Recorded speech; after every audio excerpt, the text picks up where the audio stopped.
Ready. আসসালামু আলাইকুম ভাই সোহাগ, কেমন আছেন আপনি? ভালো আছেন ভাই সোহাগ? আপনাকে উদ্দেশ্য করে আমি কথা বলতে চাচ্ছি। আপনি দীর্ঘদিন জানি যে অসুস্থ আছেন, তো আপনার শরীরের যে গঠন, মানসিক যে একটা ভোগান্তি আপনি ভুগতেছেন।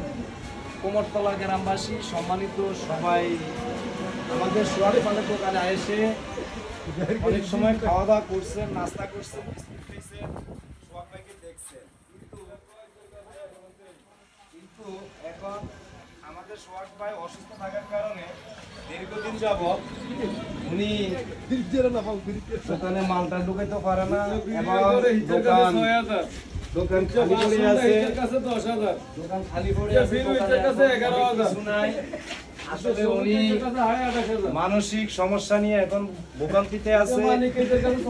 এখন আবল তাবল অনেক কিছুই বলে, আবল তাবল অনেক সময় অনেক কথাবার্তা বলে ফেলে।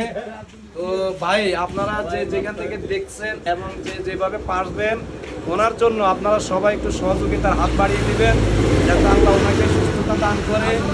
এবং আমরা যারা এই দোকানে এসে বসে এবং কিছু সময় ওনার সাথে সময় দিচ্ছি, আমরা আমাদের তরফ থেকে ইনশাল্লাহ চেষ্টা করব যাতে উনি আরো একটু উপরের দিকে আল্লাহ পাক রব্বুল আলামিন নিয়ে যেতে পারে।